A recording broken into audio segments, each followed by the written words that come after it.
कोई बच्चा खानदान में सबका नाम आ गया, सबका नाम दे दिया, इसी ने मर्डर किया। नहीं ठीक है ना। हाँ, अगर मोनू ने मारा है अपने बाप को तो मोटिव क्या था? ये सर पूरी प्रॉपर्टी को, चाचाओं की प्रॉपर्टी को हड़पने का ये मोटिव रहा है। अरे चाचा की प्रॉपर्टी को हड़पने के लिए बाप को मारने की क्या जरूरत है? अगर मैं कहूँ तो मेरा चाचा खत्म हुआ है तो मैं फरियादी करूंगा अरे सर। बड़ा दुख हुआ भाई, लेकिन ये तो बता दो कुछ चाचा के खिलाफ क्या क्या किए हो, क्या सेवा दाग वाग दिए थे उसका? सर क्या मुखाग्नि दिए थे? मुखाग्नि कौन दिया है? मुखाग्नि तो सर सभी गांव, इसने मोनू ने नहीं दिया लॉर्ड सर। आपने दिया है क्या? हमारे so many days sleepless night due to the without the sad demise of Suresh. Sir 302 की एफआईआर जिसके विरुद्ध दर्ज हो जाए। You know, he was so affectionate. I was sleeping in his room. He was giving me all kind of love and affection. Without him, you slept sleepless nights. अभी भी nightmares आते होंगे आपको तो। Kindly C para 3 of the क्या story क्या है? Process story ये है लॉर्ड साहब, 25/7/2017 को फरियादी ऑब्लिक अभियुक्त मोनू शर्मा ने अस्पताल जोरा में बताया कि आज 25/7/2017 को वह जोरा से अपने पिता सुरेश शर्मा के साथ मोटरसाइकिल से ग्राम बघौरा कला गया था। वह उसके पिताजी अपने मकान से सामान निकाल रहे थे, तभी चाचा उमेश शर्मा, राकेश शर्मा, छविराम शर्मा, भगवती शर्मा, चाचा का लड़का राहुल शर्मा, सोनू बोले कोई बच्चा खानदान में सबका नाम आ गया, सबका नाम दे दिया, इसी ने मर्डर किया। नहीं ठीक है ना। हाँ, सामान सोनू बोले सामान नहीं ले जाएंगे। फरियादी ने ही एफआईआर लिखा दी, उसी ने मर्डर किया। After investigation found that he has murdered his son Lord से। फिर बाबा अरे ने पूरा पढ़ो पहले जी लॉर्ड से। अब फिर से पढ़ो, भूल गए उसको, फिर से पढ़ो। पैरा 3 पैरा 1 से पढ़ो। 3 पैरा 3 जुताई का पैसा अरे पैरा 3 पढ़ रहे थे, पूरा पढ़ो जी सर। अभियोजन का मामला संक्षेप में इस प्रकार है। दिनांक 25/7/2017 को फरियादी अभियुक्त सोनू शर्मा अस्पताल जोरा में बताया कि आज दिनांक 25/7/2017 को वह जोरा से अपने पिता सुरेश शर्मा के साथ मोटरसाइकिल से ग्राम बघौरा कला गया था। वह एवं उसके पिताजी अपने मकान से सामान निकाल रहे थे, तभी चाचा उमेश शर्मा, राकेश शर्मा, छविराम शर्मा, भगवती शर्मा, चाचा का लड़का राहुल एवं सोनू बोले सामान नहीं ले जाओगे, जुताई का पैसा देकर जाओ तब सामान लेकर जाना। उसके पिता एवं उसने कहा कि सामान उनका है, वे लेकर आज ही जाएंगे। उन्होंने कहा कि कैसे सामान लेकर जाते हो, बुला लाओ, किसे बुलाते हो, सामान नहीं जाएगा। तब वे गांव के पास पड़ोस में बैठ गए। तब थोड़ी देर बाद अपने पिताजी सुरेश शर्मा को मोटरसाइकिल पर बिठाकर जोरा आ रहा था। नदी के पास वह मिले और उसकी मोटरसाइकिल को आगे से रोककर एक राय होकर सभी बोले गाली है, गाली छोड़ दो, पकड़ लो, इन गाली है लॉर्ड साहब, सामान देते हैं। उसके पिताजी सुरेश शर्मा को लात घूंसों से मारपीट करने लगे। पिताजी ने गाली देने से मना किया। भगवती अपनी लाइसेंसी बंदूक लिए था, वह बचाने लगा, तभी राहुल ने उसके पिताजी से पीछे से कट्टे से फायर किया। गोली पिताजी की पीठ में लगी और पिताजी जमीन पर गिर पड़े। वह मोटरसाइकिल छोड़कर भागा। तब मोटरसाइकिल से भूपेंद्र शर्मा, दिनेश शर्मा आ गए। उन्होंने देखकर सब लोग भाग गए। तब 100 नंबर डायल गाड़ी के लिए फोन किया। तब वह भाई भूपेंद्र गाड़ी में लेकर जोरा अस्पताल गया। अस्पताल जोरा में डॉक्टर साहब ने देखा तो पिताजी की मृत्यु होना बताया। फरियादी अभियुक्त की उक्त रिपोर्ट पर से आधार पर आरक्षी केंद्र जोरा द्वारा अपराध क्रमांक 0/17 अंतर्गत धारा 302, 294, 341, 323, 147, 148, 149 भारतीय दंड विधान की देहाती। आप ये बताओ कि राहुल को क्यों छोड़ा? डॉक्टर साहब राहुल को क्यों छोड़ा? नहीं, सबको ही छोड़ा, ऐसा इसी को मुलजिम बनाया। किसको? फरियादी को ही। फरियादी मुलजिम शिकायत करता उसने अपने फादर को गोली मार दी साहब, और इसके बाबा ने गवाही दी है साहब, PW1। एक मिनट, ये तो केस था प्रोसिक्यूशन का, फिर क्या हुआ? फिर मैटर वाज इन्वेस्टिगेटेड और इन्वेस्टिगेशन के बाद पाया गया राहुल शर्मा ने स्वयं अपने पिताजी को गोली मार करके हत्या कर दी, जिसके आई विटनेस 3 है। PW1 नहीं नहीं, राहुल ने तो मारा लिखा है इसमें, नहीं। तभी राहुल ने उसके पिताजी के पीछे से, ये this is the prosecution story. हाँ after investigation it is found that जो कंप्लेनेंट था कंप्लेंट तो मोनू शर्मा है। इसी यही मुलजिम रहा। आपने अभी आपने राहुल का नाम लिया ना जब- राहुल तो ये सब अपील अगेंस्ट है हमारे विरुद्ध जो है, ये इन्होंने आप कौन है आप? मैं जो है मेरे खिलाफ रिपोर्ट, मैं फरियादी इस केस में हूँ। नहीं भाई, राहुल फरियादी तो मोनू शर्मा था। शर्मा, इस केस में क्या हुआ, जो investigation- फरियादी था, later stage during the investigation it was found by the investigating officer कि कंप्लेनेंट जो है वही मेन एक्यूज्ड है इस केस में। मोनू उसी को शर्मा, ट्रायल वही एक्यूज है, मोनू शर्मा। हाँ, उसी ने। मोनू अपनी के तो मोनू शर्मा एक्यूज हुआ अपन। हाँ एक्यूज्ड बनी, तो ट्रायल किसका हुआ? ट्रायल मोनू मोनू शर्मा का, मोनू जो शर्मा। कंप्लेनेंट था उसी। तो राहुल शर्मा किस लिए आए? छोड़ दिया गया उसको, हाँ, उसको छोड़ दिया, एक्विटल कर दिया। क्या कहते हुए? ये कहते हुए कि उसके जो बाबा है, ये फाइंडिंग लॉर्डशिप काइंडली सी पेज नंबर, अच्छा, वो राहुल शर्मा छोड़ दिए गए, मोनू शर्मा छोड़ दिए गए। जितने भी अपराधी बनाए थे उन सबको छोड़ दिया पुलिस ने। इन्वेस्टिगेशन करने के बाद 164 में बयान हुए हैं 8 लोगों के। इसके आधार पर इन्वेस्टिगेशन और भी हुआ, पाया गया कि इसने अपने पिता की स्वयं हत्या की है और झूठी तरीके से इन लोगों को फंसा दिया गया। ट्रायल चली, ट्रायल में लॉर्डशिप PW1 जो है, वो जो मोनू शर्मा जो शिकायत लेके गया था उसका खास बाबा है, मृतक का ये पिता है PW1 लॉर्डशिप। उसने अपने बयान में बताया, पैरा नंबर 20 में आया लॉर्डशिप, ये मृतक का खास पिता है और मोनू शर्मा इसका नाती है। साक्षी Tikaram, page number lordship 19, impugned order का पेज नंबर 19 है लॉर्डशिप, इंटायर पेज 13 है, पैरा 20 है। साक्षी टीकाराम अभियोजन साक्षी 1 ने न्यायालयीन कथन की कंडिका 1 में कहा है कि अभियुक्त मोनू उसका नाती लगता है। घटना सावन के महीने की दिन की 11-12 बजे की है। मोनू ने पिता सुरेश को कट्टे से गोली मार दी। सुरेश को गोली गांव से थोड़ी दूर चलकर जहां माता का मंदिर है वहां पर मारी थी। घटना के समय वह खेत पर गायों को भगा रहा था। उसने मोनू से कहा कि तूने ये क्या किया रे? तो मोनू ने कहा कि तू चुप रहे और पीछे लौट जा। उक्त साक्षी ने कहा कि जब मोनू जेब में हाथ डालने लगा तब बोला कि दे दबा दूं। उक्त साक्षी ने यह भी कहा कि मैं मंदिर पर दवा बैठे- दवा दूंगा। दबा दूंगा। उक्त साक्षी ने यह भी कहा कि मंदिर पर बैठे बद्री, सीताराम एवं अन्य लोग आ गए जिन्हें देखकर मोनू खीसे में कट्टा लगाकर भाग गया। उक्त साक्षी ने यह भी कहा इतने में लड़का मोनू गाड़ी लेकर आया और गाड़ी में लाद कर ले गया। उक्त साक्षी ने यह भी कहा कि उसने कहा कि वह सुरेश के पास बैठ जाए तो उसने उसे दलकार गया।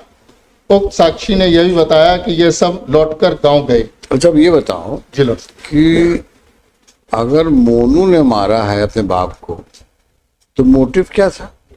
ये सब पूरी प्रॉपर्टी को, चाचाओं की प्रॉपर्टी को हड़पने का ये मोटिव रहा है। अरे, चाचा की प्रॉपर्टी को हड़पने के लिए बाप को मारने की क्या जरूरत है? इंटेंशन तो साहब इसी में यही आया है क्योंकि ये तो कुछ गफलत दिख रही है। क्यों गुप्ता, अच्छा, बाबा ने कोई नई स्टोरी दे दी? मतलब इन्वेस्टिगेशन में यही आया है कि ये इसी ने मर्डर किया है, उनको फंसाया है, फिर ट्रायल चली इनके खिलाफ तो ये एक्विटल खुद ही नेसेसरी था, हो गए। खुद ही जो है इसका कंडक्ट ठीक नहीं था। नहीं, मोनू छूट गए ना। जिसने मारा सही छूटा मोनू, मारा राहुल नहीं है भाई। जब परिवार एक ही है तो बाबा को खड़ा कर दिए। इन्होंने बाबा को बनाया बाबूजी।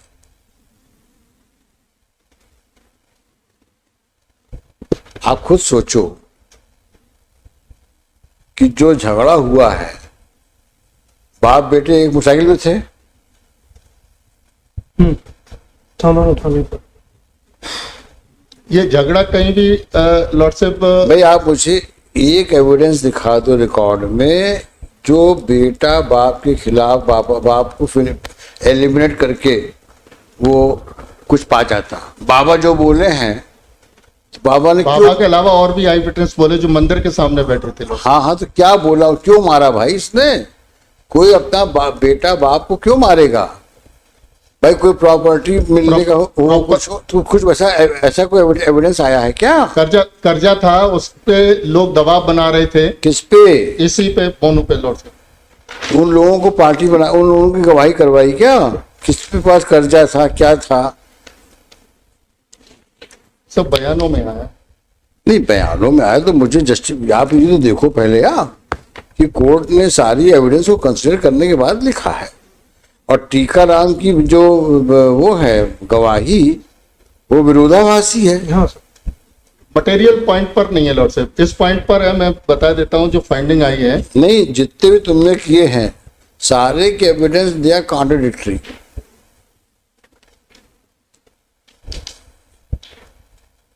ये सर इस बात पे आया है, इस पैरा 36 में आया है, साक्षी टीकाराम TW1 ने अपने पुलिस कथन में बताया। देखो ये देखो तुम पैरा 37 देखो, 37, 38, 39, 40 देखो। 36 भी है लोग। सर एक और क्वेश्चन है, ये जो राहुल है इसका लोकस तो एज ए एक्यूज था, और आज ये अपील लेके आ रहा है, ये विक्टिम तो है नहीं उस केस में। जिस आदमी को फंसाया जा रहा है, नहीं, अगेंस्ट एक्यूटल अपील उसको राइट में है अगेंस्ट एक्यूटल एक्यूज्ड को अपील फाइल करने का। ठीक है भाई, यू आर नॉट कंप्लेनिंग भाई। नाउ ही अब क्या होगा, अब ये रोस्ट होंगे। अब क्या, अब वो चला गया, वो मोनू छूट गए, अब क्या होगा? अब ये एक्यूज्ड आके अपील लेके गया, वो अपील एडमिट हुआ, नहीं, जजमेंट से भी कुछ नहीं हुआ। साहब इसने अगर CDR भी जब्त हुई है इसकी। अरे भाई आप हो कौन? मैं तो आप कंप्लेनेंट हो क्या? अगर मैं कहूं तो मेरा चाचा खत्म हुआ है तो मैं फरियादी करूंगा अरे साहब। बड़ा दुख हुआ भाई। लेकिन ये तो बता दो कुछ चाचा के खिलाफ क्या क्या किए हो, क्या सेवा दाग वाग दिए थे उसका? सर क्या मुखाग्नि दिए थे? मुखाग्नि कौन दिया है? मुखाग्नि तो सर सभी गांव, इसने मोनू ने नहीं दिया लॉर्ड साहब। आपने दिया है क्या? नहीं, हमारे तो बड़े पिताजी थे, भाई थे उनके, तो इतना उन्होंने स्नेह, दिया, बड़े भाई ने भगवती इतना स्नेह था तो मोनू को मारे पीटे नहीं?